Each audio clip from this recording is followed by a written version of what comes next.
everyone. How are you doing? Happy Monday. Hope you all are having a fantastic day. At least I hope you had a fantastic Monday.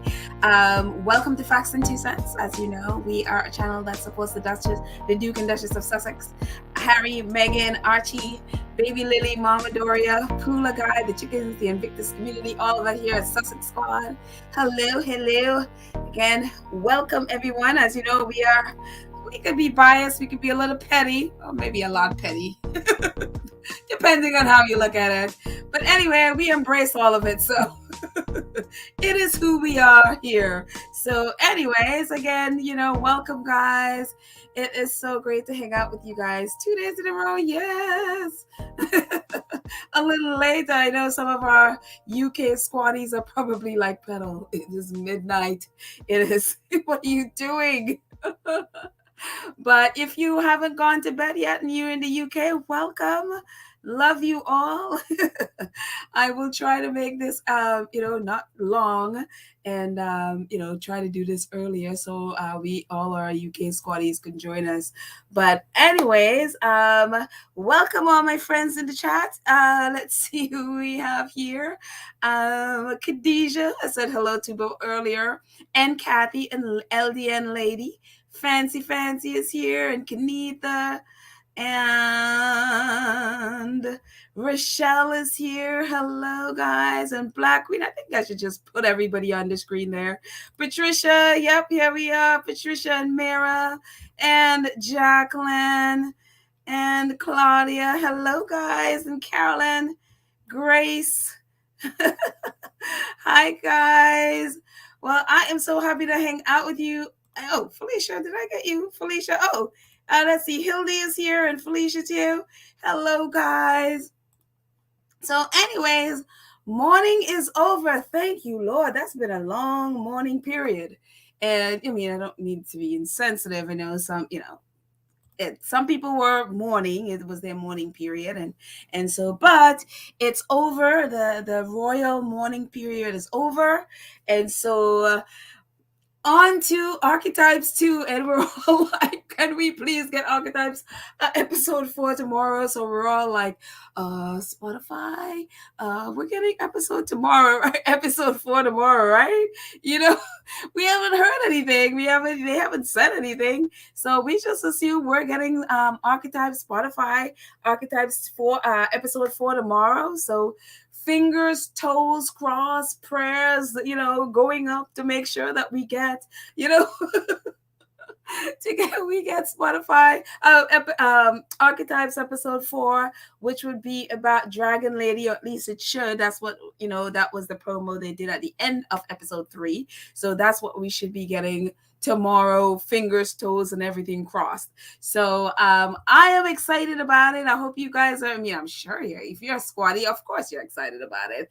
Oh, Black Queen, thank you so much for your donation. I just started and you're supporting already. Thank you so much. Hi, Pedal, love hearing from you. Thank you. Thank you so much, Black Queen. I appreciate it. I appreciate the love and the support. Thank you very much. But yeah, so I mean, if you're a squatty and you're not excited for tomorrow, you and I seriously need to have a chat. Seriously need to have a chat. So Kanitha, yes, Kanitha is joining us from the UK. It's like, I will try to keep awake past midnight in the UK. I know, I'm so sorry, Kanitha. I will be better next time. Hopefully tomorrow my podcast will be a lot earlier. I was doing something earlier, and so I wasn't able to jump in, and then I was listening to and Duchess of Success, and then I was like, oh, I gotta finish this so I could do my own, So yeah, I love listening to Anne and Baron whenever I have an opportunity, which is not as much as I wish, but whenever I get a chance to jump on there, I'm really excited to be able to do that. So Lydia's here. Awesome moderator Lydia is here. Hi, Lydia. How are you? Let's see. Did everybody came in? Oh, Lemaire's here. Lemare. Hi, Lemare. But yes, guys, oh my goodness, all the ladies are like, I can't wait for the podcast. I know. I will be like jumping out of my bed tomorrow, like really, really excited. I think it drops like around 9 o'clock, 9 Eastern time. I think it drops around there, or maybe a little earlier. So I will be springing out of my bed tomorrow, just like archetypes, archetypes. I am so happy you're doing well, Lydia. I am so happy. um, but yes, I am very, very, very excited. But it's just, stuff is going on. As again, it's like with all the stuff going on around the Sussexes, they have been, quiet under their tree in Montecito. And hey, I am just happy that they are quiet under their tree and they're not, hopefully none of this mess is even getting anywhere close to them or anywhere through their boundaries. So I am very, very excited. Again, that they are able to have their time with their family and recover from that brutal mess in the UK the last couple of weeks. So yeah. Let's see what else is happening.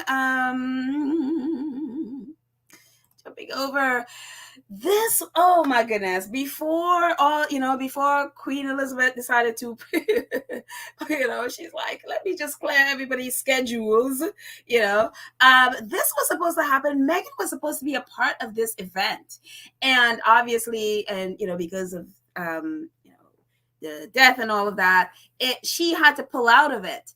And so it was an event honoring power of women, and with Oprah, Hillary Clinton, Elizabeth Olsen, Malala is supposed to be a part of it as well. And so they're good. It's going to be airing, I think, what is it, the 28th of September, which is in a couple of days. It says don't miss I can't read. I'm like, don't miss exclusive interviews with Oprah Winfrey, Hillary Clinton, Elizabeth Olsen, and more during Variety and DirecTV On the Carpet, Power of Women.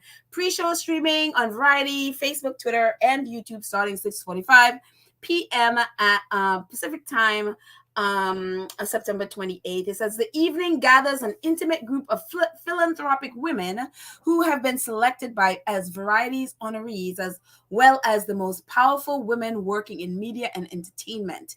Women have held leadership roles and made an indelible impact on DirecTV's business from our humble beginnings in 1994, said Amy Leifer, Chief Advertising Sales Officer at DirecTV. We're honored to be part of a wonderful evening showcasing some of the world's most powerful women. And so I think also too, they're going to have a cover maybe on Variety, and I think Meghan, we'll get there in a second. Meghan, I think it was pushed back, I think. So I hope that, even though she can't be there physically, that, I don't know, maybe they'll have, something later on with her. So I'm excited to see this because I think it'll be really interesting and powerful. Again, it's all these women in entertainment who are in leadership roles. And, as we were talking, about, was I talking about it here, or what was I talking about? I was like having these conversations about the challenges, especially about women being in leadership. And I was actually talking to it with Pamela. I was hanging out with Pamela yesterday.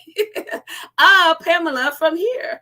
And so we were actually talking about the challenges of women in leadership roles, and especially as Black women, what that entails, and all of, especially if you're a lone Black woman in, say, white spaces or one of those, all the challenges that could go and all the things that can happen, when you're trying to lead, and all the obstacles that comes in the way. And so it'll be really interesting as in all of these women's roles, we remember Hillary Clinton and all the mess that's been,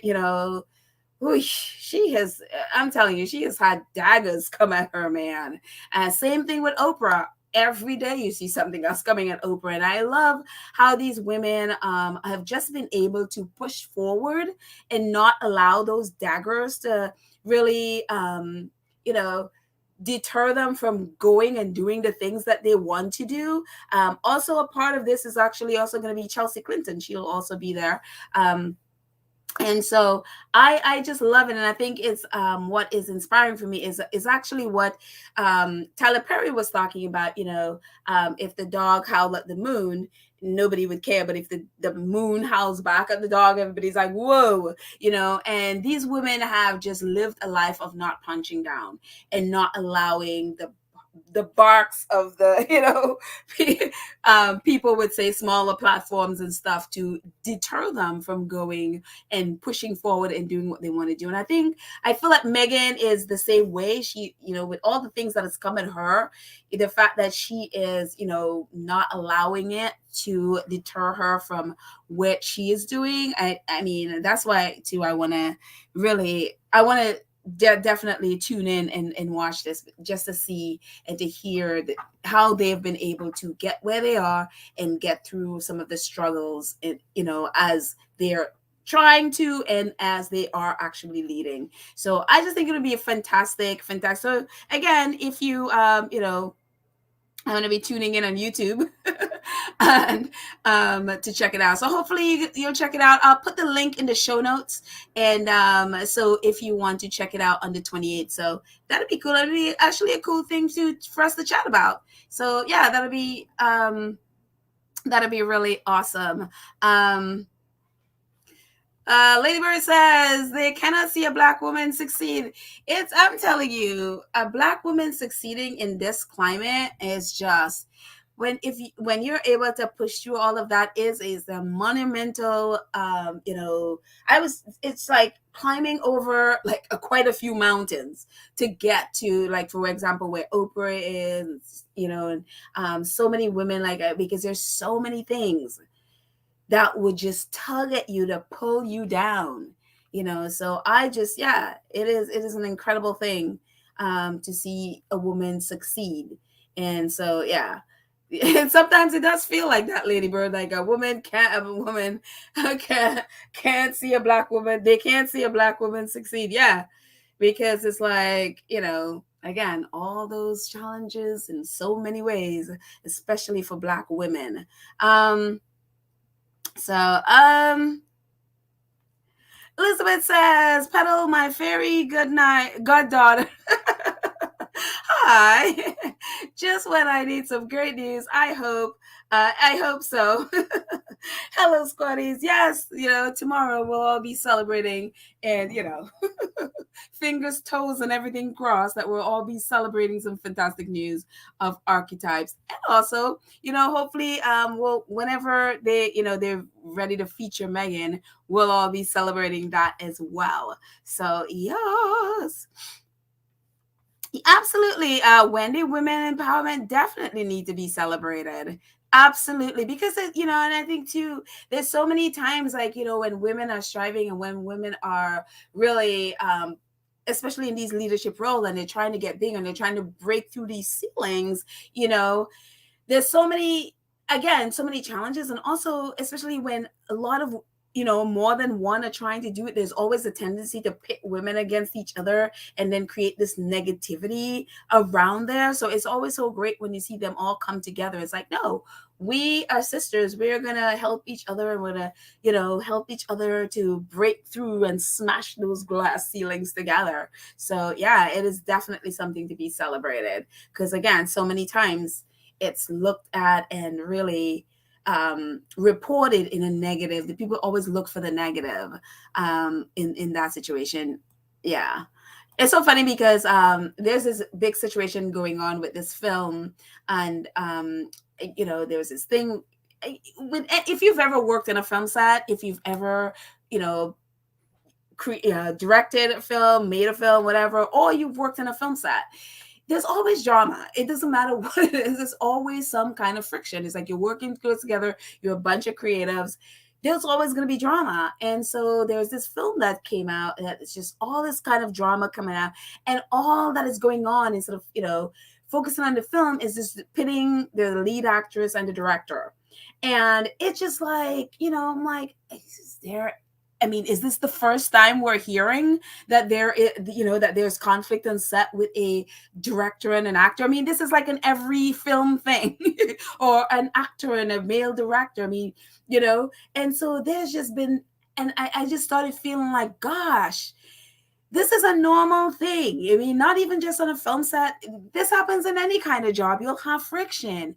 But people are behaving like this is the first time in history there's been drama on a set, like, that an actress and a director, and it happens to be, a female director.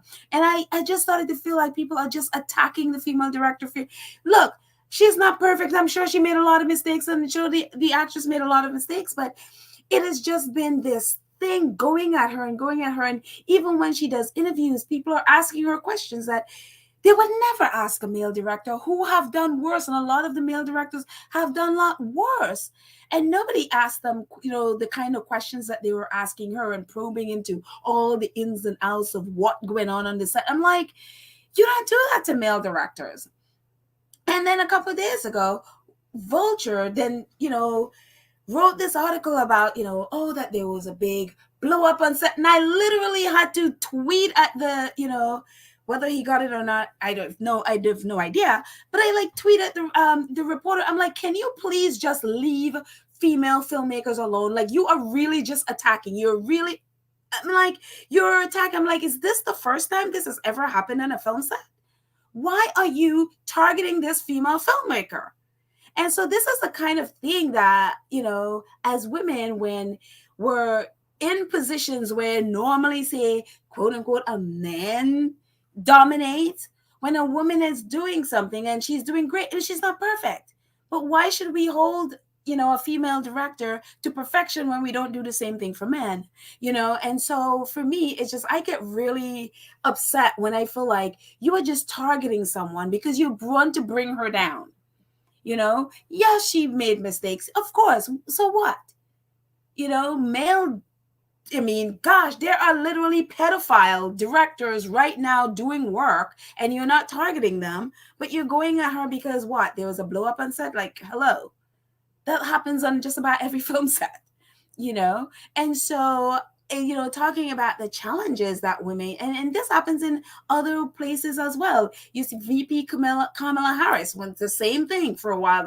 People were just attacking her like, that she was this bully, that her staff was crying. I mean, the same thing that they're doing to Meghan is literally the same thing they're doing to the vice president.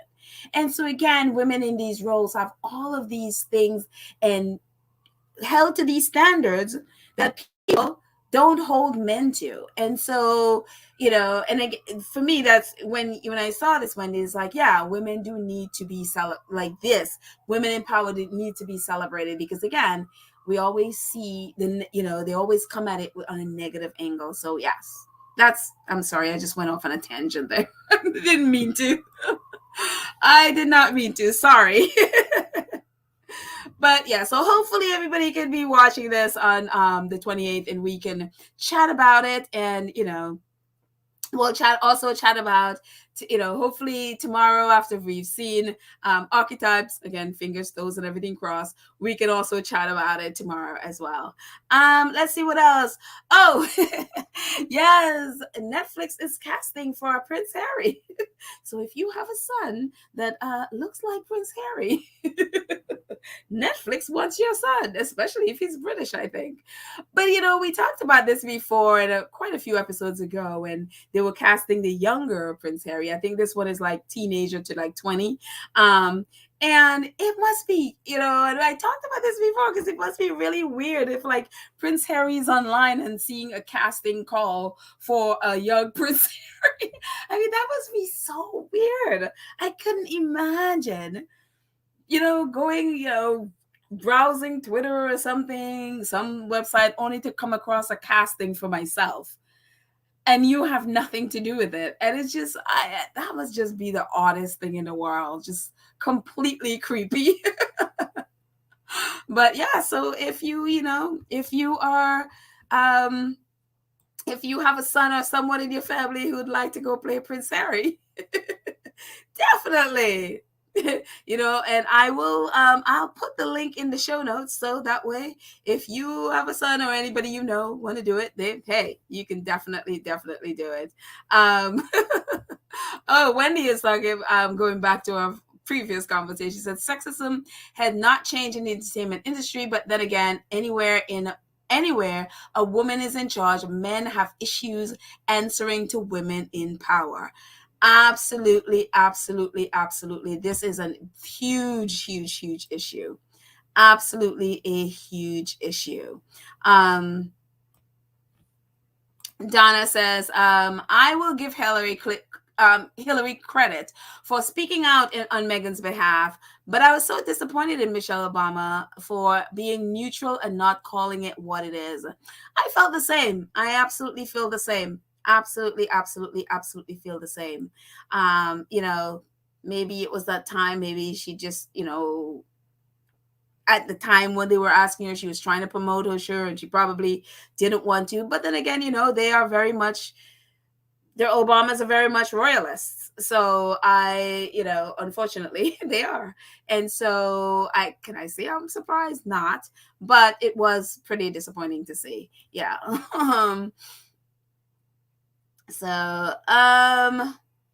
V. Thomas says, you're right, Petal. They always want to show women up while their male counterparts are nasty and over the top with their demands. Yeah, and it's also very disappointing to see like some women buy into this whole thing as well. With treating women, they buy into that whole patriarchy thing and they do the same to women. It's like, no, please. Yeah. Let's see.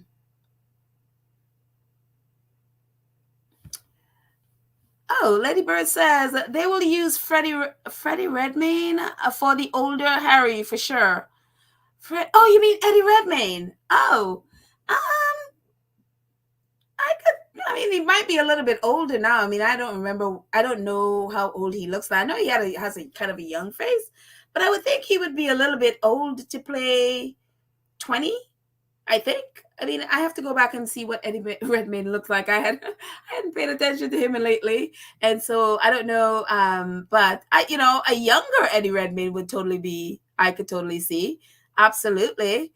Let's see. Let's move on, and we'll come back to the chats in a second.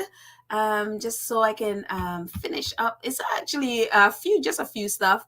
So we remember the other brother had his Earthshot mess thing in New York that he was supposed to come to, that was sort of like UN adjacent, and it was supposed to be this big affair, and celebrities were going to be there, and also Jacinda Ardern was going to speak there and all of that stuff, and it was going to be put on by Michael Bloomberg, who is also a patron of the Earthshot mess. So they had this view thing, and of course, Queen Betty died and wiped everybody's schedules, but they kept this event going. And apparently the other brother did a 3-minute speech, I guess, on video speech, and sent it in. And so after the funeral, leaders all, congregated and came to New York at the UN, I guess the opening of the session there in New York. So among the leaders that were there, I think Jacinda Ardern, who was going to also be at the UN, but also speak at this event. She actually got a ride with Canadian Prime Minister. So they flew into New York. She flew into New York with him. And so she was, again, she was going to be speaking at this major event for the other brother. So this reporter from RZ, and I guess RNZ, actually, I guess it's an outlet in New Zealand, have been following her around. And so they wrote this article, and this was part of the article, in trailing her from London to New York. This is what they wrote. It says, on the trail of Jacinda Ardern, hijinks and hiccups in New York. All eyes are on the UN HQ as the US President Joe Biden takes the podium to deliver his response. All eyes, that is, except Ardern's. She was unable to be in the chamber due to prior commitments. She has been invited by Prince William to speak at a flashy event focused on environmental innovations.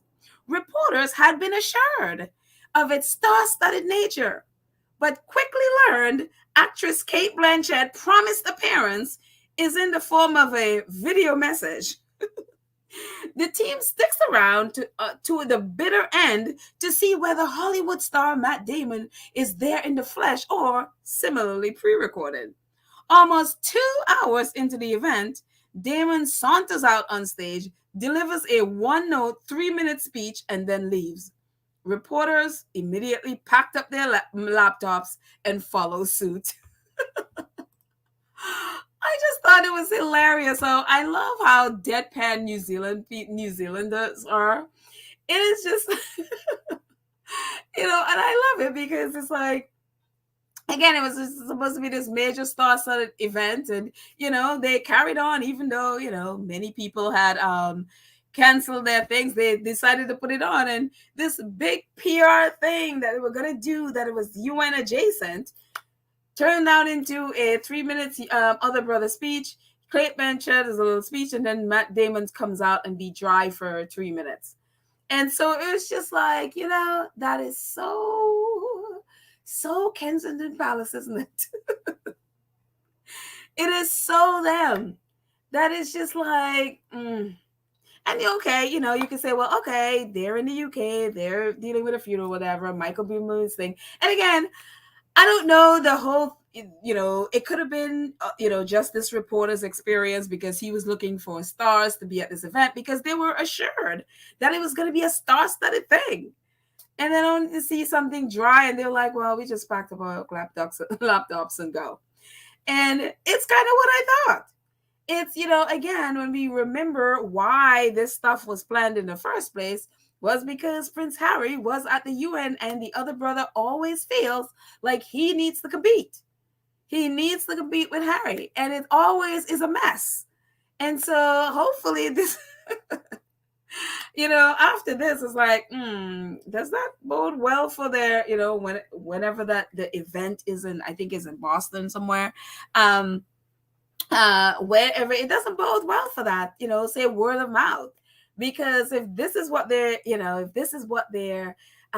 reporting out, and reporters were just like, okay, we're out, then would they be really excited to go when they actually have this event? This is press, and you don't want to, have an event where they're just bored and like, I don't want to be there.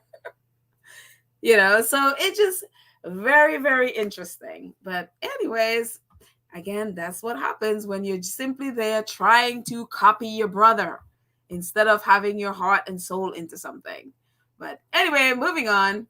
I ran across this. Somebody posted this on Twitter today, and with all the stuff that's going on, and again, I am not giving air to anybody's nasty people's books, but obviously we know what it's about. But it's one of those things where it's good to remember that this is the royal family's pattern. This is their MO. It's what they do. Look at the headline. This headline: Diana, monster or martyr. We saw the documentary earlier in the year, a couple months ago, where it was all the archival footage of just monstering of this woman, and it's always good to remember when you see that. And I'm glad, but that all of this is coming out now, and then in a couple of months or a month and something, we'll have The Crown coming out, and so people could see in real time the parallels of what the royal family and the press are doing to Meghan and what they've done to Diana, because they always want to doubt, no, it's Meghan is this and whatever, and they don't want people to connect the two. They don't want people to see the patterns, hence why they silenced they colluded with BBC to silence the Panorama interview. But I mean, this stuff is out there, it's out there in print. Just what the press did to this woman, and now they're all like, oh, Diana, the goddess, they build statues to her. And I always think about the UK people. It's like you kill a person and then you build statue, and then they become this god, this god figure. And it's like, well, wouldn't it have been better to have the real life person? But no, you kill that person, you torture them to death, and then you build monuments to them. And so it's that sick again. Always going about this culture. It is a sick culture. And so again, it just, when I saw it today, I was like, wow, yeah. It's always good to remember this is a pattern. And this is, at least it's receipts, we can call them out. It's like, no, this is not new. You've done this before. This is your pattern.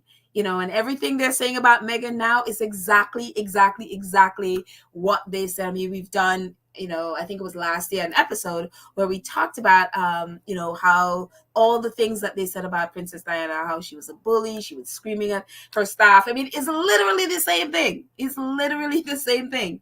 It's what they do. So anyways, moving on. Yesterday we were talking about Prince Charles's many homes and palaces, many palaces all over the UK. And then you get the Queen's personal assets will now be passed down to Prince Charles III. Oh, King Charles, I should say, Charles III, once he officially takes the throne. Due to special legal clause that aims to avoid erosion of the royal family's wealth, he won't pay 40% inheritance tax. Everybody else, the poor people, have to pay taxes, but he will not, just because they don't want the family's wealth to go down. So we're going to spare the billionaires a 40% inheritance tax. I mean, again, it's just, I don't know. I will, for the life of me, don't know why they are not protesting the streets against the royal family for this mess. I don't understand it. I don't get it. Is it brainwashed? Are people just so brainwashed? Are they just so apathetic? I just don't, I don't understand. Why you are starving in the street and these people are getting all these bricks and you're not, and then my favorite military man. I saw this photo on the right today. The Earl of Sussex, Prince Edward. He, during the mourning period, he went off to Europe and Estonia and Germany to visit and thank servicemen there. And the moment I saw this picture, I just happened to run across it. It's like, why is Edward dressed in military garb? Why is he dressed like this? And you would seriously think this man, that he served time, this is like a 4-week dropout. And for the life of me, I don't know. I just like laughing at it because it's just so hilarious to me. And he looks so, when you look at the way he's standing, it's kind of the way generals stand. If you've seen, military movies or even you've seen them on photos, whatever. This is the look. This is the stance that they have with their hands on their hip and all of that stuff. They're in the war zone. You can see, and that's why they took that photo. Look at the background. It's like, it looks like Edward he's in a war zone.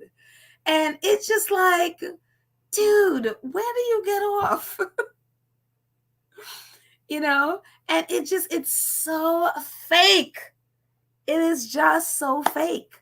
So and again, on the picture on the right, it's like, okay, so I don't want to, on the left, sorry, this was during the funeral and I don't want to like whack him over it, but still, why? And knowing right there, right in that community, right in next door is Prince Harry in a suit, in his morning suit. And so it just, maybe one day I'll get over this thing whenever I come across a photo of Edward, but it still irks me.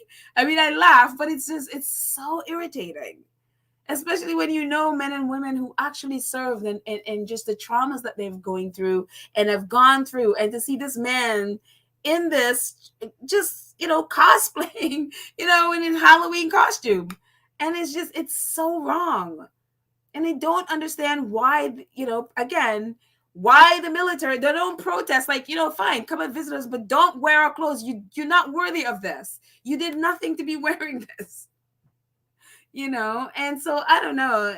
I guess, again, it's this thing with royalty that people would throw away all of their, their oomph and bow before royalty. And I don't get it. And so, anyways, that's my thing. Nobody else probably like, pedal, oh, stop. Just stop. But it just irks me. And I think again, as I talked about it here before, especially working on projects and being around men and women who served, especially served in Vietnam, and seeing their struggle and seeing, and hearing their stories and seeing, and then to see him, it irks me, because you don't deserve to be in this uniform, and so I just yeah. So, that's right, Donna. He is acting. Remember Eddie wanted to do theater but failed at that too, but mommy rewarded her baby son. He did. Maybe he should have gone back to acting, apparently he was okay. He was good. I think he did I think he did production stuff. I don't know if he wanted to be an actor, but I did know he was doing like some production stuff. So maybe that's what he's doing now, acting the role. Because again, there is no way he should be in these uniform, and people should protest and throw us think about that. But again, that's my thing. And expect in the next few days that there's going to be a lot more Harry and Meghan bashing, because as you can see, already Liz Truss has been in office from the 8th, 9th, whatever day she she was sworn in, I guess, as the Prime Minister of the UK, and already letters are coming. No fear, no confidence letters are coming in, because they're fearing that the economy is crashing. The pound is falling, and if you look at the press, a lot of times you wouldn't know any of this because they're focused on Harry and Meghan. So now that all of this is happening, and so expect a lot of stories, a lot of bashing of Harry and Meghan to distract from the fact that Tories are losing. Well, they have no confidence in the Prime Minister they just put there. So it's just like, it hasn't even been 2 weeks. And there's already the no confidence letters coming in, and people are panicking because their money is falling, and I guess a lot of riches may be wiped out pretty soon. So, who knows? As long as our faves are here in the US, but again, our squatties in the UK, I'm so sorry that you're going through this. Also, quickly, if you haven't seen it, I have not yet gotten to see it because I have to go get back my Netflix account, which I allowed to lapse for a bit there. But the Jasmine's Blues, this is Tyler Perry's, apparently is really good, amazing film that he has been working on. One of the first things he wrote, as starting out. And so it's called The Jasmine's Blues. It's on Netflix. And so definitely check it out. And we can talk about that too. I am actually going to watch it. I'm very excited to support Tyler Perry in this. So yes, very excited. And today is our girl Serena's birthday. Serena, that's her obviously, and Alexis Ohanian Jr. and our Megs. So today she's celebrating her birthday. I don't even know, how old is Serena. I didn't check her how old she is, and as women, she is as old as she feels, or as young as she feels. So we'll just leave it there. I don't know. I didn't check how old she was. So, but she's celebrating her birthday today. So hopefully she and Meghan had a good time. If a lot of times she spends most of her times, I think, in Florida, but she has homes in Florida and in California. So don't know where she is, though most of the times are in Florida. So if she's in California, hopefully she's got some time to hang with Meghan, or maybe doing the phone thing. Thank you. Andy Jane says she's 41. Thank you so much. I did not know. Oh, so now she and Meghan are 41. So there you go. Awesome. Awesome. So goodness. And even though she has retired/transitioned, she is kind of keeping it open that she's gonna come back. And she has that, she's like, well, Tom Brady. So who knows? Maybe she didn't quite transition, or her heart is not quite settled in transition yet. Who knows? So anyway, whatever she chooses, I'll be happy and celebrate her. So yes. And Invictus came off mourning today. They were actually mourning from straight through. They had gone black and had the queen there for the entire mourning period. So they are back. They will came back today, and so it was like a Monday motivation. It's like, and then they're back to getting people ready and excited for Vancouver in 2025. And it's like, we will be returning to Canada for the first time in Winter Hybrid Games, Monday motivation. So absolutely very excited about that. And we're excited about Dusseldorf next year as well. So there. And finally, ooh, I am so happy that Meghan, it's so funny with all this mess happening. I am so happy that she, and her mom they were always into yoga. And I can imagine, I saw that picture with Meghan with her eyes closed outside of the, I guess they were waiting for the coffin to go by on the street by the church. And her eyes were closed and it was just like this peace. And so one of our squatties, I think PYNEKY3. How do you say Kai Pina? She posted this today, and I was like, oh wow, yes. And it's just a moment of just peace. And that's what I, want to think where Meghan and Harry are, like they are just taking a moment of peace. And for us, I just feel like, with all that's happening, just this, and I love it. I love just she and her mom. It's just like, oh wow, yes, her mom taught her daughter well. And that's what I want for all of us, just peace. No matter what is going on, we're not engaging, and I've been so happy with squatties, because normally with stuff happening with nasty people's books and all, so many people would be jumping under people's posts and stuff, and I've been so happy that my timeline has been clear and free, and it's just like, oh, we're not falling for the mess, and it's just been so beautiful. So hopefully that continues, that we'll not fall for the mess. We'll just we'll wait for Harry and Meghan. Thank you very much. We are off that island and we're in Montecito. So I've been very excited about our squatty. So that's pretty much all I wanted to talk about. That's all I got. I mean, again, there's not a whole lot of stuff going on other than us waiting patiently for Archetypes tomorrow. So I'm going to jump in the chat and just chat with you guys for a bit. And yeah. I know Mrs. S says, I never realized how much Meghan looks like her mom until these pictures. She does. You guys remember when she was pregnant? We didn't see a whole lot of her when she was pregnant with Lilibet, but with when she came back from after she gave birth to Archie. Oh my goodness, her whole face was like her mom's. And actually, even the ones a little bit, not as much, I felt, but just her face, her nose, her everything about her was just like her mom's. Her lips got bigger, just like her mom's. It was just like, oh my goodness, that is definitely Daria's baby. It is beautiful. I love it.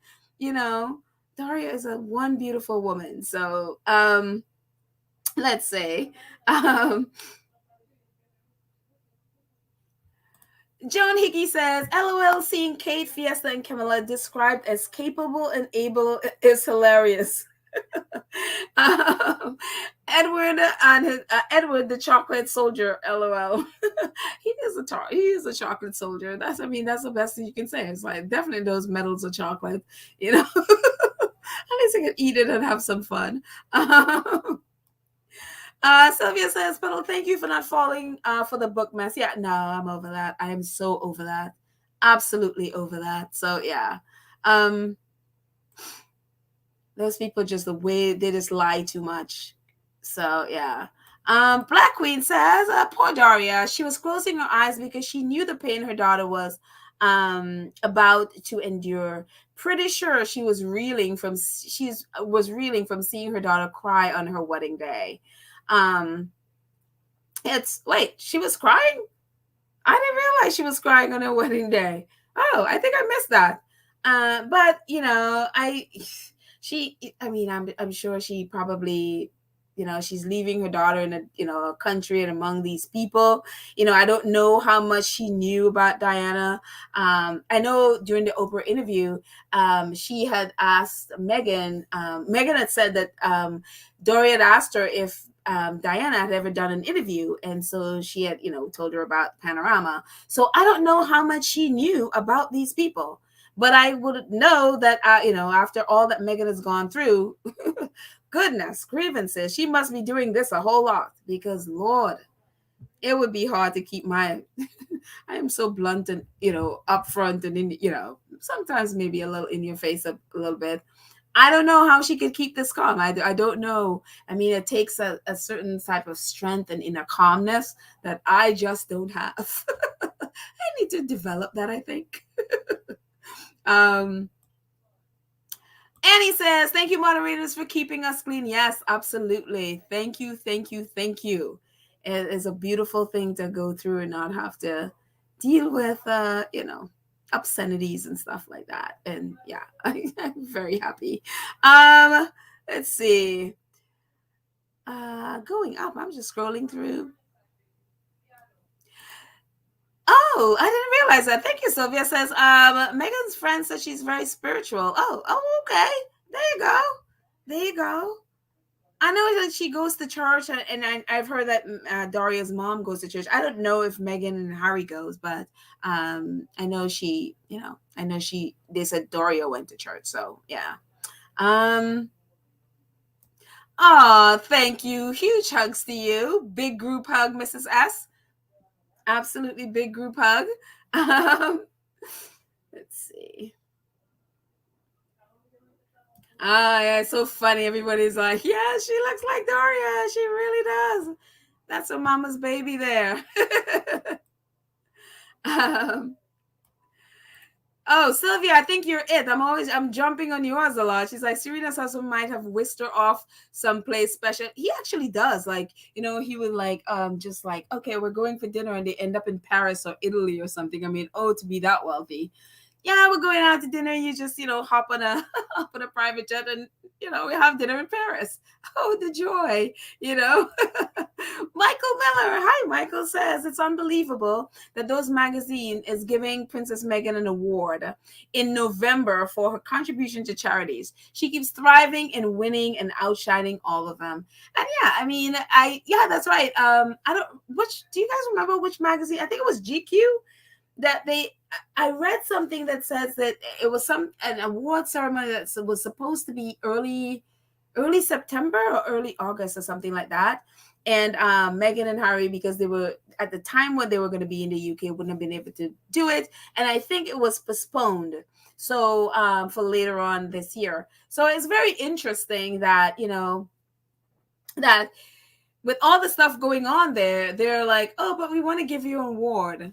And it's wild, that country, because you have one section of it that is just so nasty, and there's so much vitriol, and then there's the other section is like, oh, but we want to award you, you're amazing, it's just like, do I even want to go?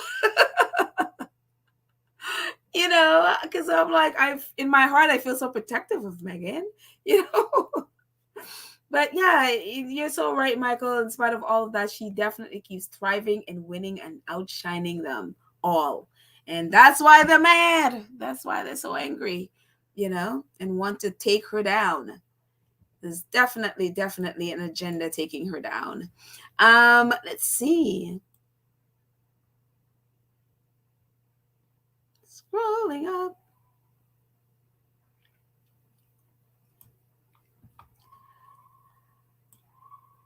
Yeah, I see everybody reminding me, like, yeah, she's the same. Tasha's everywhere. I think I've gone past about 4 or 5 of those. Like, yes, they're the same age. Thank you, guys. Again, I love an informed community that we know what's up.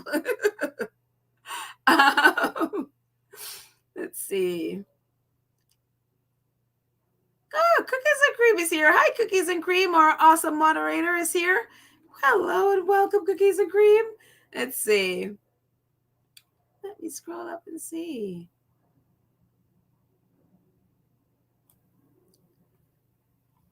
Let's see. Maria M. Hi, Maria M. Maria M says the Daily Fail. Oh no. uh, the Daily Fail is reporting a new poll shows Meghan is the most admired member of the royal family among young Brits. Well, we don't need the Daily Fail to tell us that, but thank you, Daily Fail, for telling us the obvious. You know, but it's kind of like it's one of those things that I think a lot of them are realizing that a lot of their negativity is falling flat now, because I think so many people they're so turned off, especially what happened with during the funeral, and that whole 2 weeks, 10 days period, with just the vitriol that so many people are just tuning out now. And it's really good to see that they're not getting the numbers that, so they would throw in say a positive article here to try to like a clickbait thing to get people to come. It's like, oh, that's nice, and click, and then they go right back to being negative. So I would, again, it's up to everyone, but it would be really great if we just leave the Daily Fail and all their mess alone, because again, it's a bait. I mean, we know, as if you're a squatty and didn't know this, again, we need to have a chat. We need to have a chat. So yeah. Let's see.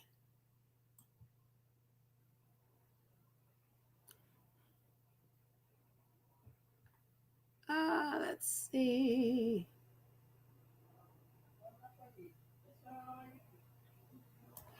Tashmax says, Lady Bird, she's talking to Lady Bird. I had heard that she was jealous and didn't like Diana and would even copy Diana's style and hairstyle. The royal family is bizarre.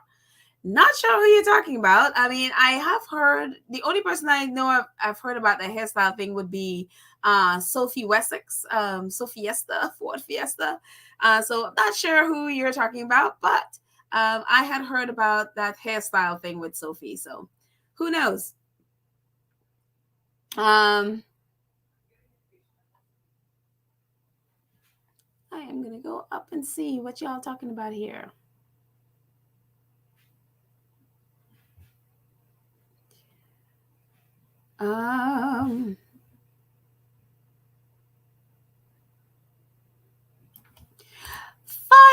Fire says, he had seen a tweet on my TL saying that in France, a new research shows the driver of Lady Di wasn't drunk. Oh, really? I haven't. I mean, everything I've heard that he was drunk. That's, I mean, every report I'd seen. Would I be shocked if that whole narrative was a lie? Again, that came out of the UK. And so would I be shocked? No. But again, I hadn't seen a report that says he wasn't drunk. Everything I've seen so far was that he, at least he was drinking. Again, everyone has different tolerance level when it comes to alcohol. If you're somebody like me who don't drink, if I did a 1 glass of alcohol, I would be out. Some people have a high tolerance, so just because he was drinking doesn't mean he was drunk. So yeah.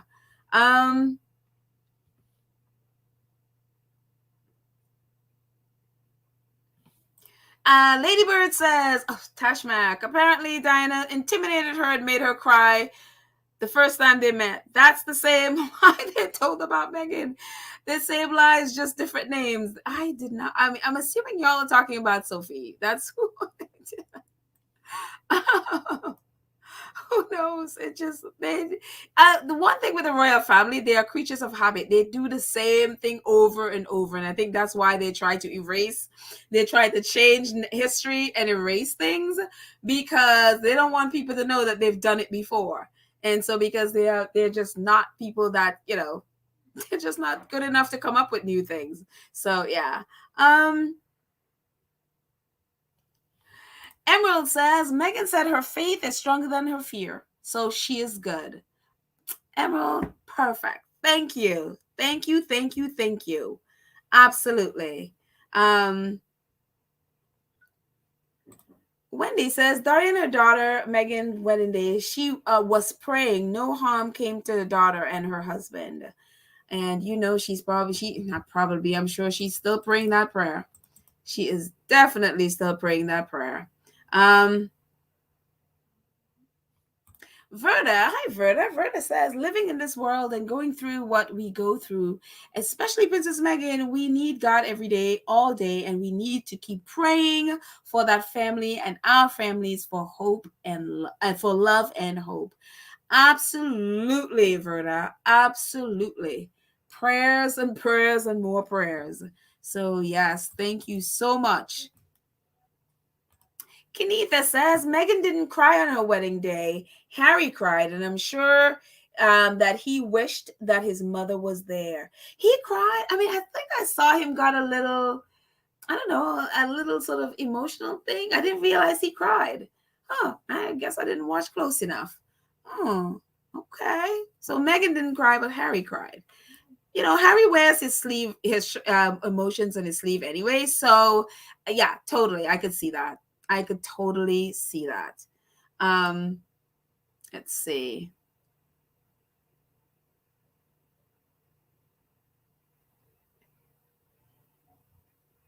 Let's see. Oh, Donna Black said it's GQ in November. I wonder if the Sussexes are going to make that appearance live. I know what I want. But who knows? Who knows? Maybe they will. Maybe they will go back and and be there. But again, I'm sure if they did, then they will probably, because they never did, they were never able to do the Well Child awards. And so if they did, maybe they will go back and do something special with the Well Child kids, because the Well Child awards went ahead even though Harry wasn't able to do it. And so they went ahead and did it. So if they do it, I could totally see them doing that and incorporating being able to do something with the kids from Well Child. So yeah, I could totally see it. My choice is no, stay away from that island, stay far away from that country. Just stay away. But that's just me.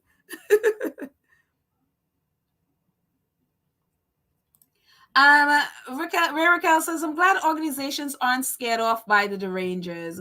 No. I guess the squad, I think the power of the squad is a lot more than the derangers. They are loud and nasty, but we are relentless at the truth and receipts and stuff like that, and with all the things that we do to support them.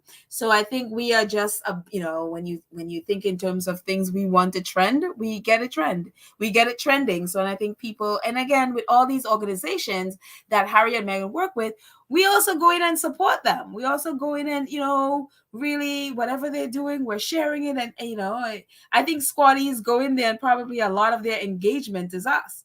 So yeah, so I'm glad myself that they aren't scared off, but I think they get good support. That's right. I forgot about this, Joan. She was actually supposed to be at the UN on the 20th of this month, and obviously Queen Betty wiped everybody's schedules clear. So yeah, I hope she rescheduled her UN speech.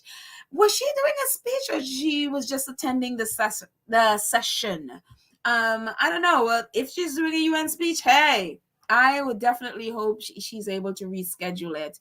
And my choice of a speech: mental cruelty of the royal family and the British press. I'm like, if I were her, I would file a claim, or however they do it with with the UN, what is it, humanitarian, is it humanitarian, I forget what it's like, humanitarian council, I don't remember what it's called. But it's like, I would do something like that to really highlight just the mental cruelty of the royal family and the British press and how they target people. This is not journalism.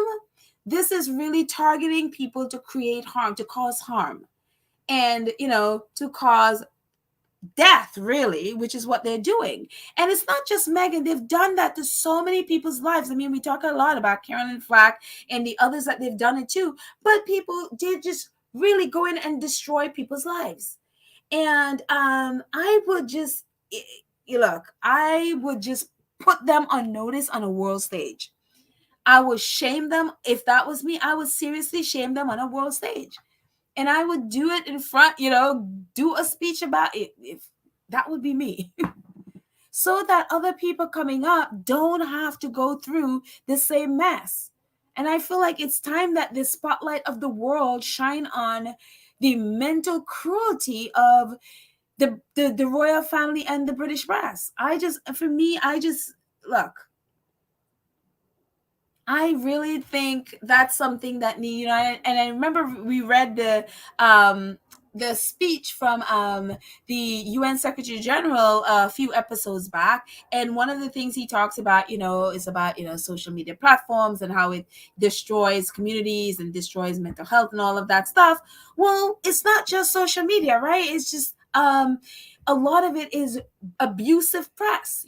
People using the privilege of a press pass to abuse people, to target, bully, and abuse people. And I think this is something that the world spotlight need to be on in the UK. So I'm like, girl, if it was me, that would be what I'd be talking about.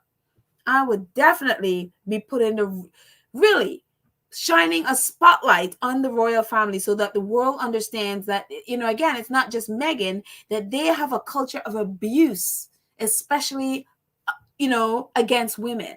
And so I would definitely, that's just me. That is just me. But yeah.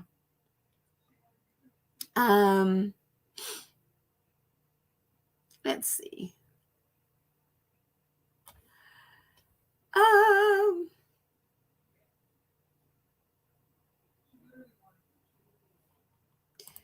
Patty Ashkew says Ladybird and Petal, yes, clickbait and a trap. I'm assuming you're talking about those British press articles that we need to stay away from. Yes, definitely clickbait, definitely traps.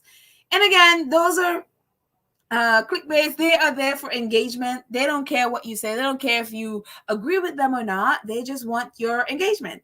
And we need to deny them that because they make profit off of that. So yeah, definitely.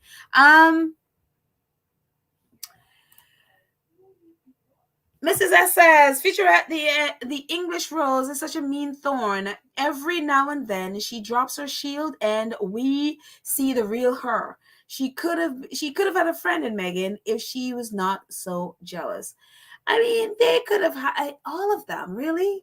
It was so, there's one, you look at it when they're all standing out there by the church when they were waiting for the coffin to go by. And it's like it's just like watching like Cinderella and the evil stepmother and the evil stepsisters. And it was sad in a way to look and to see. It's like, wow, if there was any kind of welcoming or any love or anything like that, you four women could be such a powerhouse on the world stage. I mean, one, they will overshadow the men anyway. The men don't figure into the popularity of anything in the royal family. They could have been such an incredible force if there wasn't this jealousy and that's what happened. When you are in that kind of culture and you are being abused and you're fighting for your life, basically with no help from the royal family, no help from the institution, what happens when there are other women in there, everybody's fighting for their life, and it's kind of like you're fighting each other, and to barely survive. And it's one of those things where it's kind of like a lot of times, I go and say it's okay, Kate Middleton and her jealousy, and Sophie and her jealousy, Camilla, all of those things. I mean, there are a lot of stuff. They're not the best. They're not good people in a lot of ways. But I think the culprit of this whole thing, the root of this is misogyny, is the men, the culture that the men of the firm have created that has caused all this mess. And so I think if, if they had focused before Meghan came in there, if they had focused on going after the culture that's there, going after the just the horrible, misogyny that is so embedded in the royal family. If they had gone after that and tackled that, I think we wouldn't be where we are today. We would not be where we are today. And for me, Meghan is probably so it's like, I can't even deal with these people. I mean, she also has her mental health to worry about and babies to worry about and a husband to worry. She probably like, I just can't even. So I'm on the outside of all of that and I don't get any of that stuff. And I'm seeing this and I'm like, dude, the main culprit in all of this, the thing that has caused all this mess is that horrendous culture in the royal family to abuse women, especially women who are married into that royal family. And it's like Christina Oxenberg was saying, they haze the women. And then they have to get abused until the next one come along so that or they really, like in Camilla's case, become best friends with the tabloids and their editors so that the nastiness will come off of you. And so for me, the culprit in all of this is that culture. And unless they tackle that thing, that misogyny that's in there, the sexist behavior, the sexist mindset that's there, nothing is going to change. Charlotte and the other kids and all those, the cute little kids that Meghan and Harry were playing with at the Jubilee, they're going to grow up in the same thing. And God forbid somebody kids getting married into this it's just going to keep going. So again, we're Meghan to be strong enough, or not strong enough, but even of the mind to like tackle that stuff, that would be where I'd go. That would definitely be where I'd go. And definitely what I would do is just in every way that I can shine a light so that way they cannot hide, because the royal family is all about hiding and hiding who they are so nobody sees the mess that's going on. And that would be where I'd shine the light on. So people they can see what they're doing there, and really they only change when they're shamed. And so definitely shame them into changing that culture. Black Queen says, she's Karen M. However, I think it's better this way because more people are now aware of their struggles and will pay more attention and support them. So whatever it is Karen M says, there you go. I just delivered the message for you, Black Queen. Cookies and Cream says, the world is acknowledging the Sussex's great work while ungodly royals are engaging in heinous smear campaign. Go figure. What stupidity. Yeah, it's, at some point they're going to realize that the world is tuning out, and people are tuning out already. I think that a big change that I saw again, and that happened when people really in real time were seeing the Sussexes have done nothing. They have literally not said a word. They were very respectful in every way, and then they were just being trashed in every way. And people started tuning in. They're like, no, this is I can't be up with this. Hopefully more and more would turn it and start seeing like, no, we can't support this. Whether you are on Harry and Meghan's side or not, there's got to be something, and you'd be like, no, the attacking, this is basically targeting and bullying people. So, let's see. Donna says, hi, Donna. Donna says, Prince Harry was really let down by his family, and it has to hurt him deeply because he thought they had welcomed Meghan, but they tricked him. That is so true, right? Remember when one of the things that triggered Samantha Markle was when Harry talked about Meghan not having a family, and he was so excited to bring her into his family so she'll have a family. And Harry, you're so right. Harry really thought he had a family, and I cannot imagine, what he has to feel. And how horrendously his family has treated his wife. How horrendous he has to feel, even say the past couple of weeks. You know, how horrible. And I can't imagine the kind of pain he was in. And people have the nerve to be like, oh, he wasn't singing the national anthem. I wouldn't sing it. I mean, literally, I would probably be sitting. I would be so, make it so clear. I would sit. Like, I am not singing to you. You're a horrendous man and a horrendous father. But that's just me. I'm pretty. So there. Let's see. Lavertha says, Sophia, was Sophia giving Princess Charlotte the stink eye? When they were standing together, the little girl's face looked as if she was being chastised. I don't know. I am always careful when and I think as a photographer, I understand this even better. I'm always careful when I see still photographs and make judgment from still photographs, because you can take a still from a video and if you saw the video, the context is very different. And so I am very careful to not make judgments out of still photos, because again, even if it's just you taking a photo, it takes literally a second, in less than a second, to take a still, and the emotion is a completely different if you were to take another still, say a second later. So I'm always careful not to make judgments. Sometimes I do, which I shouldn't, but I'm always careful to not make judgment based on a photo, and try to always try to find a video of the issue so I can see the context in which the photo is taken. And so, yeah, who knows? Charlotte is a very intuitive, she's a really cute little kid. And for me, if I know George is like the future, but if they could bypass, it would be her. She's a very intelligent little girl from what I've seen of her. Very intuitive. I saw a video of her just sort of like peeking at Meghan to, you can see the curiosity on her face. It's like, who is that lady? She looks like rich auntie from America kind of look.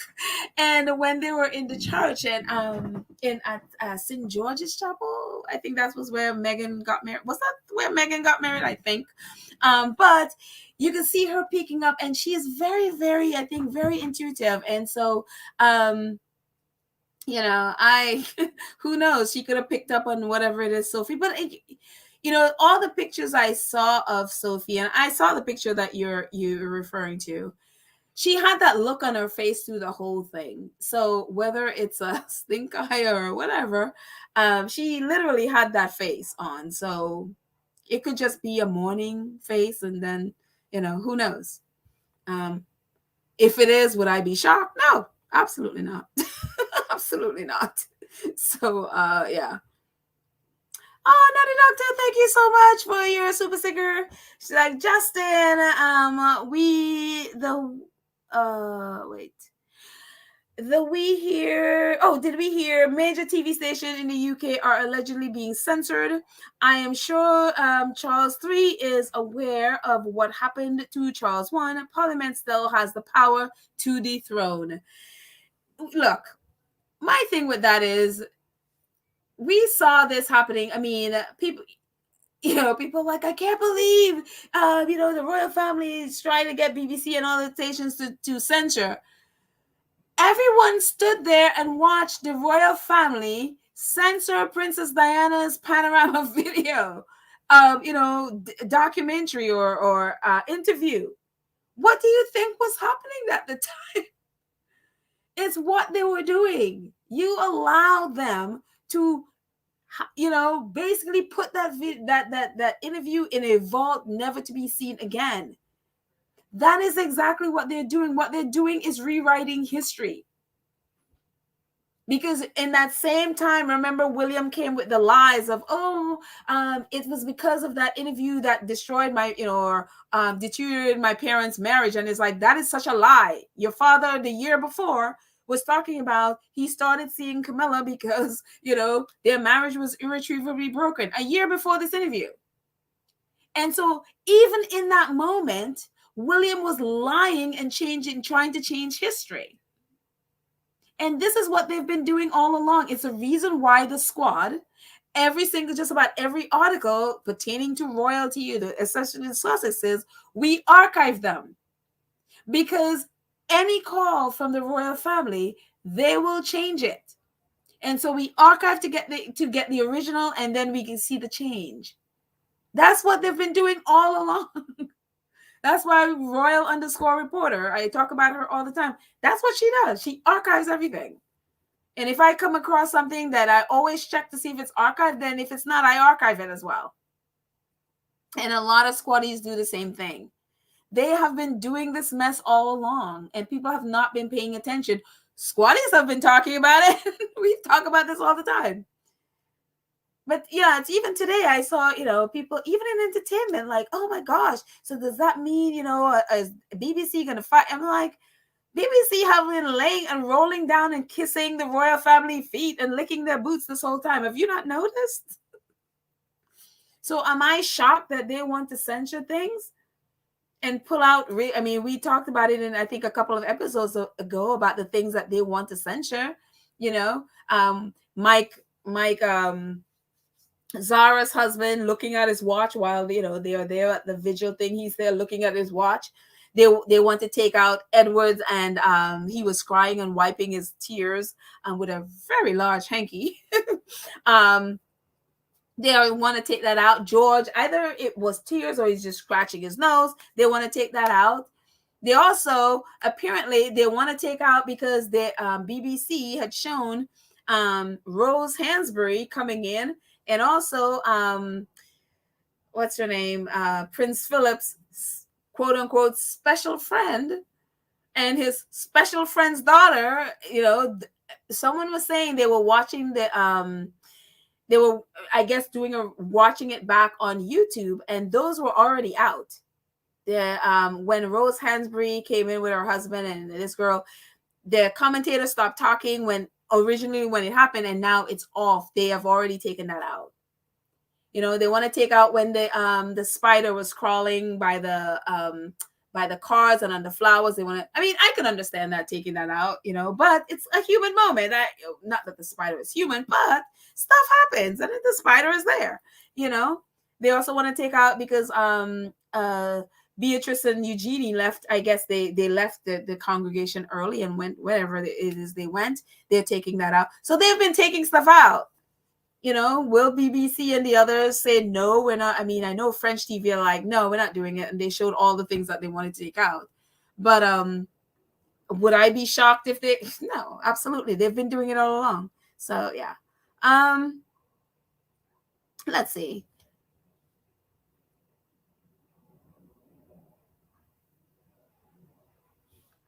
Lady Bear says, do they not know that we will store that? Do they not know we will store that in Squatty Archive to be used as needed? Not sure what you're talking about. Maybe the archive we were just talking about. But yeah, all of those things. What they're also going to want to take out with the whole mourning period, especially those Prince Charles and the pen gates, the 2 pen gates issues that he has. Those are definitely coming out. They're definitely going to push for those to come out. But if you're a squatty, we already have those. So if you have not, some way to download it or whatever from Twitter, I already got it saved. So yeah, it's just they're gonna try at least. They're already moaning about, as we were talking about, they're already moaning about the crown coming out. So, they want to have a clean image going into that. So,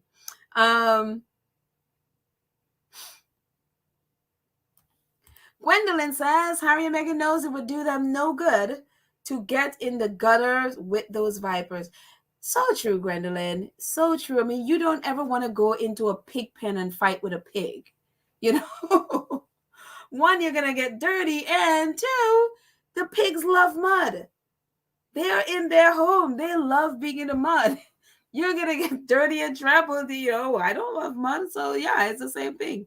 They love what they do. So going in there and fighting with them is like, no, you're so right. They love that. They love the mud. Sharon Augustine says, hi, Sharon. Says, if I see lying will not, I will tell him off for his mother. What a shameful will not. Human will not. It is, I'm telling you, I expected a lot of stuff from William. This will always be the one that I didn't see coming at all. I literally did not see that at all. He would do that to his mother. I would have never, ever, ever thought that William would do that to his mother. And I pride myself in not being shocked by people's behavior, and I just kind of expect anything from them. But that one, yeah, that one got me. I could not believe what I was hearing. So yeah. Diane Hawkins. Diane says, always know that Camilla Tommany's a liar, Angela Levitt is a liar, Prince William, the racist pegger, Richard Palmer is a liar. Oh my God, they're all liars. Tina Brown's a liar, Ingrid Seward is a liar, and Victoria Arbiter, Island liar. Wait, I totally forgot about Victoria Arbiter.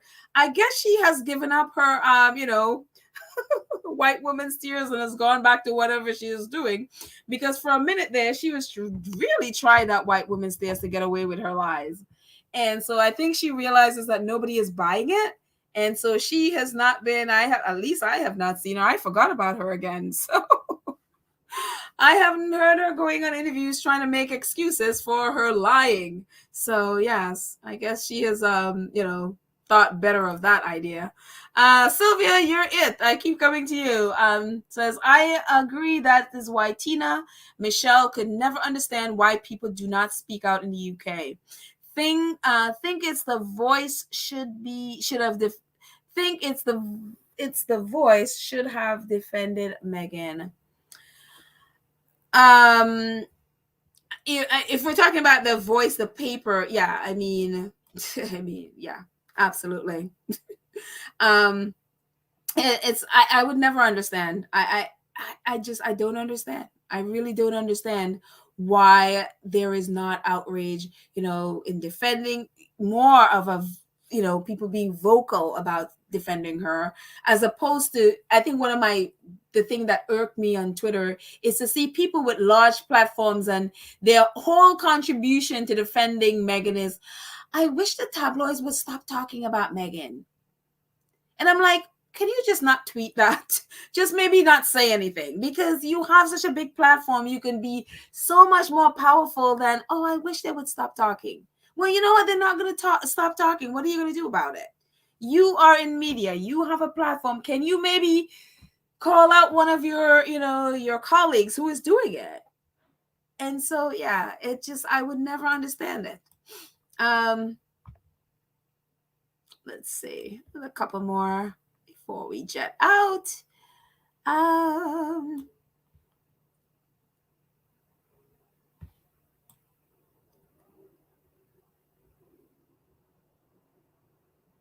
Let's see. Whitlin Hopper. Hi, Whitlin. Whitlin says, hi, Polo and Squatties. I've been asking this question about the UK's national anthem. How is a national anthem about one person? Yes, not about the country. Its beauty, its people, its triumphs. Whitlin, I have asked the same question. I don't understand why in the year of our Lord 2022 that a nation of people are sitting there singing God Save the Queen, God Save the King, and before that, God Save the Queen. And I'm like, hello. And I know from that book, and What Do You Do? I've referenced it here before.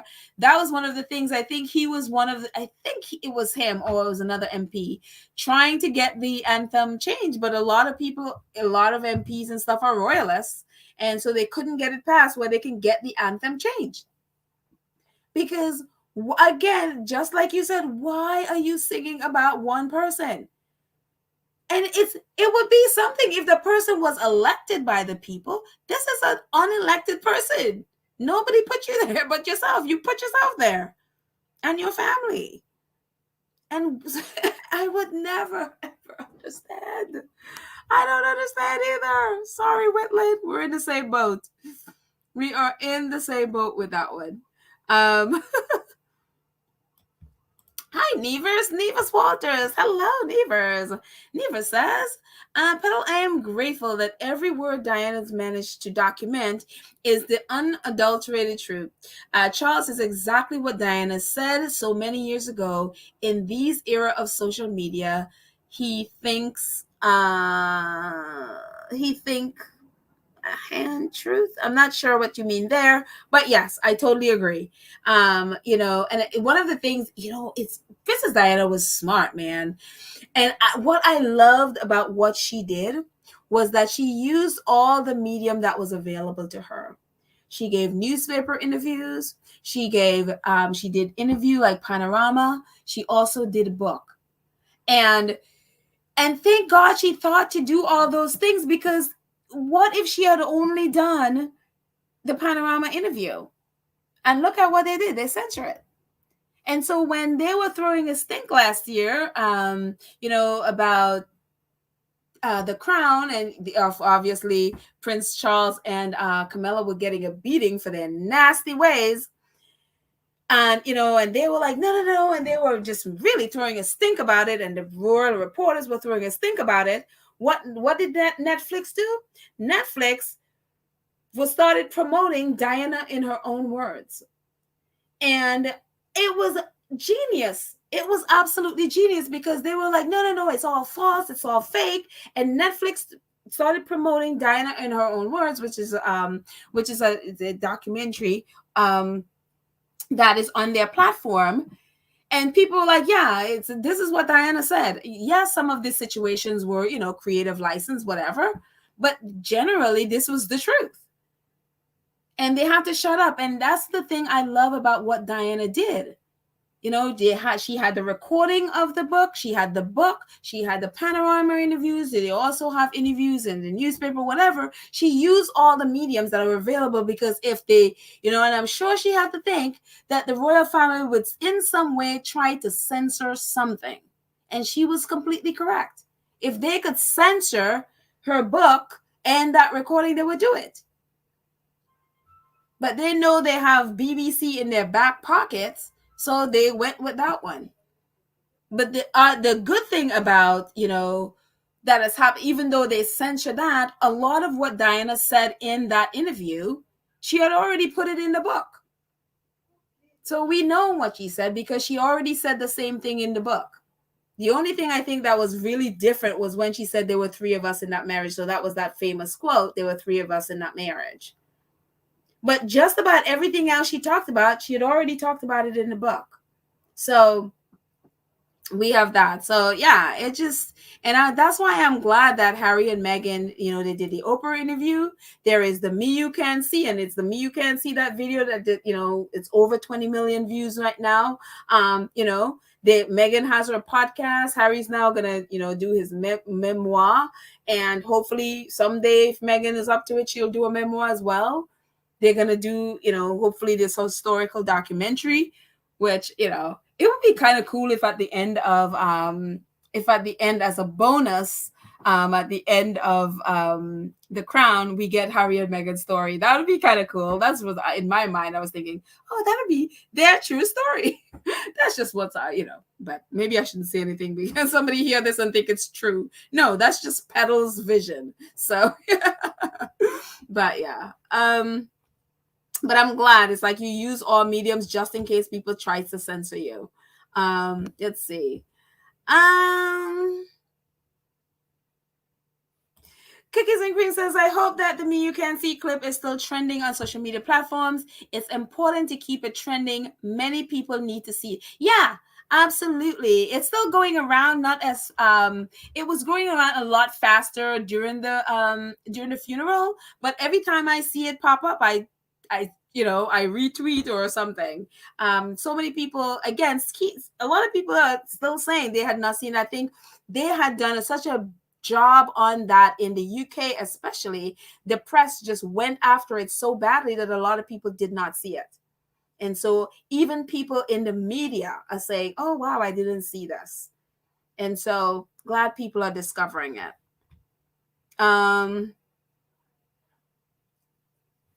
Joanne Baker says the problem with controlling and changing what actually happened, it will not be an accurate, true picture of the Queen's funeral for historical purposes. And that's why the press is fighting, because, yeah, it's exactly it. They want the royal family narrative version of history. They don't want history. They don't want the truth. And it is a pattern of the British, during the British Empire. A lot of their atrocities, they've wiped out, they've burned the books, that's what they do. They wipe things out. So generations coming don't know. They have very little still remaining of the atrocities that they've committed. So that is what they always just want, a clean image, so that when generations come, they will be like, oh no, we are perfect. It's like, no. So that's why I'm hoping that the press, they don't cave into them, but a lot of them are royalists, and they do. So Vetty, hi Vetty. Vetty says, well, yes, because of these old fogey bias and beholding to the old ancient traditions, MNH left. The Fab Four would have conquered the world. MNH to the Commonwealth, William and Kate to Europe. I mean, it could have been such a powerful, a powerful group. And then even, the four, but then even if you say, okay, you add in Sophie and Camilla, whatever you think of them, if there was goodwill there, these women could have been so incredibly powerful in all the different areas that they're interested in, and they could have helped each other. Kate could have been, by now where Harry is with public speaking. We know how Harry was before. He wasn't very good. I mean, head was buried in the paper. And now Harry could, he's learning to pick stuff off the paper and talk and engage. And, she could have learned so much. They all could have learned from each other. We all have different, strengths, and we all have different weaknesses that we can learn from each other. If there wasn't this thing. And again, for me, the root of the problem is the culture that the men have created in the royal household. That is the root of the problem. And until they destroy that root, this is going to always happen. There is never, ever. And the thing is, it just splits everything, and people end up hurt and damaged, really. So I hope by the time that these kids grow up, that, somebody do something, at least get those, talk about old fogies, get them out of there and install new people who have different ideas and who are, at least from this period. So unreal. That's far be it for me to give royal household advice. Let's see. A couple more before we end.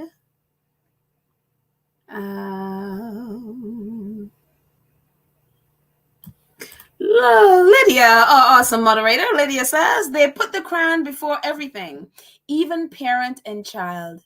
Yeah, they do.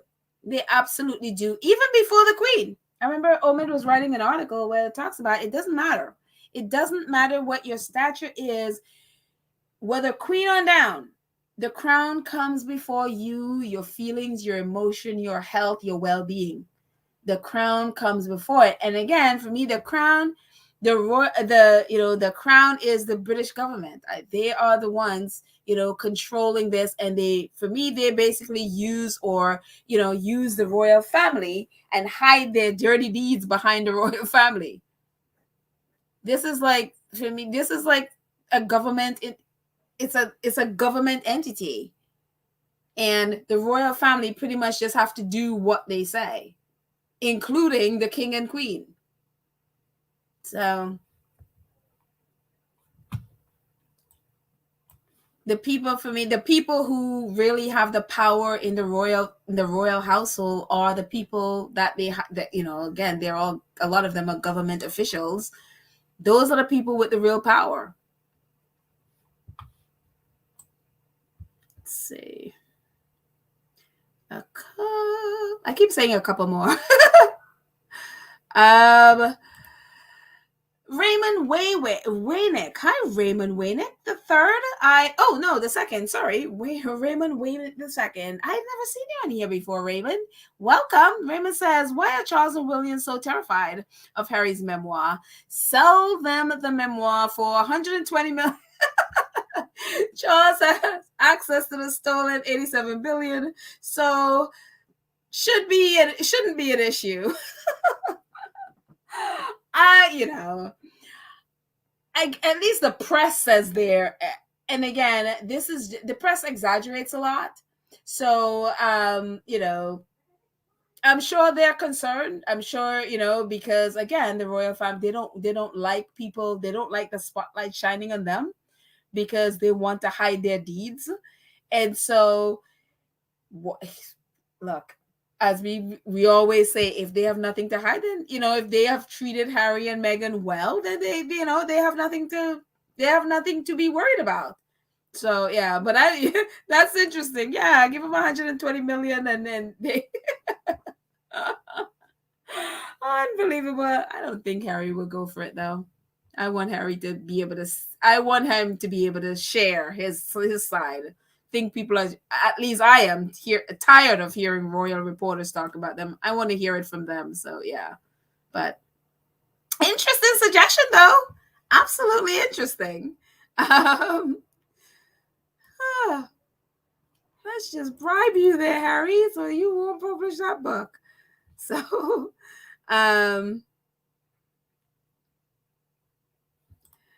Dashmag says, she's talking to Donna Black. Yes, I believe suing them is what the Vipers want.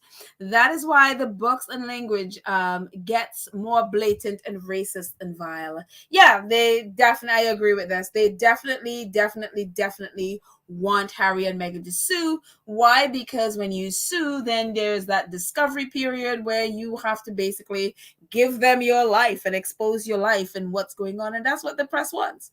That's what reporters want. They want Harry and Meghan there, so they want them to understand, so that they can ask them invasive questions, so that the tabloid could have content, which is what they want. And that's why Harry and Meghan are like, no, we're not doing that. So yeah, they are basically throwing just about the kitchen sink and everything is going at Harry and Meghan. And the narrative now is like, well, why aren't they suing? And it's like, no, but that would be punching down, and we're not going to punch down. There's nothing to gain from it. And it's unfortunate when you're in that position, when you have that platform, and when you are a public figure like that, people could unfortunately do something like that. And you gain nothing by going after them. So,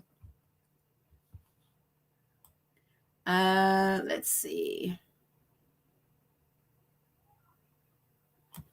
Sharon Marcia Lawrence Hunter. Hi, Sharon Marcia Lawrence Hunter says William wants to be king so bad he don't care who he stepped over or threw under the bus, as long as when the time comes, he is ready to take over. He is power hungry, don't have no other talents. I love it. He don't have no talent. He definitely wants to be king. He definitely wants to be king. And the funny thing is with Prince Charles, I go get on his case all the time because again, he's a corrupt individual. But the one thing I can't knock him for is all the things that he was able to accomplish as Prince of Wales. He really accomplished a lot. And in all of his passions, whether it's art, whether, painting, whether it's poetry, writing poetry, painting, doing his gardens, really building up the Duchy of Cornwall, the whole bit. He did a whole lot. And William hasn't done anything. And so now that he is the Prince of Wales, I don't know if he's probably just going to be, basically resting on his laurels, and soaking up what his father did. But I don't see it for William. I really, really don't see it for William. I think he's just basically hanging out waiting to be king. And so yeah, oh no. Yeah. Nash, thank you so much. Nash is our awesome 2 cent screw member. Nash, actually, I never gave you your 2 cent screw. Welcome, Montecito, welcome. So welcome, Nash Sangbi. Is that Sangbi is how you say your last name? But Nash is our 2 cent screw member, and I am so happy that you are with us. So she says, thank you for all you do, panel. It's greatly appreciated. I appreciate you too as well, and thank you so much for your support. Much appreciated. Yes, 2 cent screw. Lumiere, hi Lumiere, says at Vanessa Jones, yes, don't let Charlotte 100 miles of Uncle Randy. Yeah, I know, right? I know. Let's see. Okay, let's do one more before we jet out. Patty Askew says, Patty, you're right about suing the press. Even Elizabeth Taylor said suing the lying press was a waste of time and money. I guess, and money. But yeah, it's unfortunate that they get away with some of the stuff they do. I think what we have to do is get better laws that would really, especially when it's not just press saying stupid things or a tabloid saying stupid things, but when it's a situation like this with in terms of, say, Meghan or what they did to Princess Diana, where they literally are targeting you to basically to harm you, then there have got to be laws that protect innocent people. There got to be laws that protect people, and there aren't any right now in the UK that does that. And so I think that's they have to go. People really need to start speaking up and really fight for laws and get rid of the stupid whatever Ofcom, I guess, whatever it's called, that is supposed to be the body that govern this, where news outlet cannot violate the law, like editorial, whatever it is. I can't even think right now what it is that I'm trying to say. But news outlets that violate people's rights and bully people like this, there's got to be laws that protect people, and they have to be an organization that really is not owned by a lot of, for example, I think it's Ofcom, it's called in the UK. I think that's the government body there. That is basically run by people, and supported by the press, the very press that they're supposed to be overseeing, and they're supposed to, it's just like monitoring that they don't do this kind of thing. They have never ever held one of the news organizations guilty for the things that they do. They just sort of get away with it. And so, I mean, even with Piers Morgan, with the whole thing when he was saying Meghan, was lying about being suicidal and all that stuff, and so many people, they wrote into them and complained about it, and they were like, no, he didn't violate anything. It's just like, and so people have to speak up and demand laws to protect people. So yeah, it just, yeah. Oh, anyways, my friends, thank you guys for hanging out with me on one of my, again, impromptu episodes. But anyways, if you haven't already, please do what that little scrolly thing on the bottom says. Please subscribe and click the notification bell so that you know when we drop a video. Please like and share the video. Share it with your friends. Guys, we're almost 5,000. I saw it today. I was like, oh my gosh, I think we're 2 away from 5,000 followers. And I am so excited. So please share it. please share it with your friends so that they can subscribe as well. That would be amazing to have 5,000 subscribers. And yeah, that would be really awesome. So definitely, you can also join our 2 Cents Crew and all our incredible friends that support the channel on a monthly basis. I appreciate it so much. And also our awesome moderators, Lydia, Churchinelli, Karen M, Julia Rock, Cookies and Cream. Thank you guys so much. And our awesome 2 Cents Crew. Oh, let's just take me out of the way so we can see all our 2 Cents Crew members. And also Nash, you joined. Nash also is in there. Lit Lane, did I forgot to put Lit Lane in there as well? Lit Lane, you are there as well. I am going to put you in there. You and Nash are going to be on that for the next episode. But thank you guys so much for being a part of our 2 Cents Crew. And also to all of you who have supported us, and whether it's super chats, super thanks, super stickers, Cash App, PayPal, merchandise, however you support us. Thank you. I am still adding more people onto this list, so I appreciate all of your support. But thank you guys so much for hanging out with me, spending a little bit of your Monday evening with me. I appreciate it. And we are going to head on out of here. And we're going to head on out with Inner Space. There we go. Yeah. All right, so have a great night, guys. I love you all. And I will see you next time. Bye.